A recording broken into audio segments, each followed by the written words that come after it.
Browns back at it, getting ready for Washington, and we heard from Nick Chubb today for the first time since the spring. Of course, Nick Chubb returned to practice on Wednesday. We talked a little bit about that in our video on Wednesday, but Mary Kay actually hearing from Nick Chubb, hearing him talk to us about how this was a dream that he was back at practice. It was kind of cool to hear Nick talk about being back on the practice field for the Browns. Yeah, I almost got chills when he said that. I asked him, how big was this moment for you? And he said, it felt like a dream. And it was really cool. It was sort of the it quote of the day from him.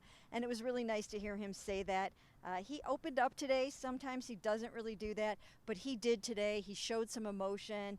He really articulated how much this means to him, how much it means to have his teammates behind him, and just how excited he is to get back out there. Yeah, and Ashley, he's indicated a couple of times, maybe he hasn't just come out and said it, but a couple of the ways he's phrased things have indicated that there were times when he wasn't even sure if he'd get back to this point. Yeah, and I think, too, it's like having seen that injury, and I know the broadcast obviously declined to replay the injury when it happened. We did not have that luxury. We saw that injury, rewatched it, and it just rocked that locker room, and it was so gruesome that it really is amazing that he is back out here and practicing about 54 weeks removed from suffering that injury, less than a year out from his second surgery. He had to have 2 surgeries to reconstruct that knee. The second one was last November. So it really is, I think, just incredible that he is out there. It's an amazing story. I think we can feel the boost it is giving inside this building just to have Nick Chubb back on the practice field. Yeah, guys seem genuinely happy that Nick is back out there. Now, we also heard from Amari Cooper today, and of course, this is the first time that we've talked to Amari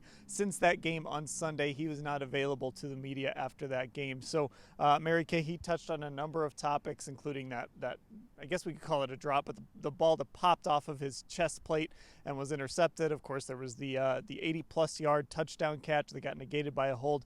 He got a chance to address a number of those things today. He did, and he was, again, very forthcoming about some of those things. He admitted that he was really upset after the game. We watched him bolt the field before anybody else, and then he bolted the locker room before we all got in there. That's not like him either. So he was very upset. He admitted that. He admitted that he doesn't like to, of course, not play well, that he's very sensitive to all of that, and that he obviously wants to play really well and help this football team. I also asked him about trade speculation. Now, every time you turn around or turn something on, you see Amari Cooper's name at the top of the list in terms of trade speculation, or at least like right behind Davante Adams, who we know wants to be traded.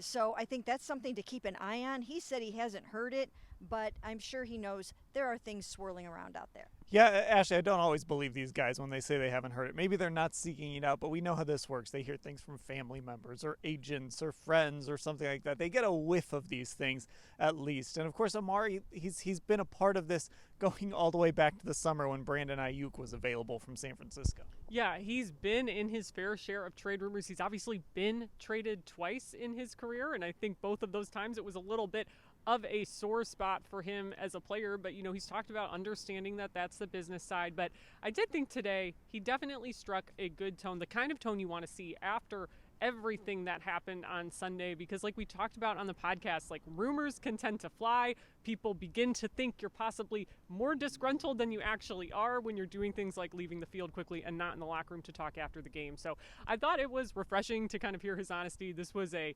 typical Amari Cooper experience interview-wise, I thought. Okay, one more thing to get to, and look, we're going to do a preview video. We're going to talk a little more about this guy on Friday, but I think we need to spend a little time on Jayden Daniels because he, of course, has been the talk of the NFL.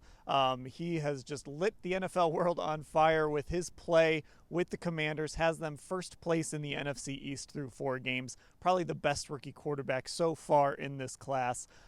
Mary Kay, we've heard a number of players talk about going against Jayden Daniels, the difficulties he presents. This is an exciting matchup to see this defense, to see if they can rebound against a player like this. Yeah, it really is. And one guy that they won't have to go against Jayden Daniels is Alex Wright. He dropped a little bit of a bombshell today on his Instagram account, revealing that he's out for the season with a torn triceps. He underwent surgery this afternoon. So they're going to be a little short-handed on the defensive line from a defensive end standpoint as they go against Jayden Daniels, who I've been so impressed with. I know you guys have been so impressed with, but they are one man down for this big challenge. Yeah, Ashley, he's got a little bit of Lamar Jackson in him, but man, he can throw the football. He gets it out quick. He reads a defense. He does not look like a rookie when he's playing quarterback. He really doesn't. Jim Schwartz made that Lamar Jackson comparison today, but you look at his numbers from this season. He's only thrown 19 incompletions, but has led Washington on 23 scoring drives. So just really efficient, really impressive early, but I do think the fact working for the Browns, they probably do, on paper at least, have the toughest defense that he's had to face yet this year. So hopefully they'll be able to use their front seven to test him in a way that he hasn't really been rattled yet. Okay, full coverage of everything that happened here in Berea today. You can find it all at cleveland.com/Browns.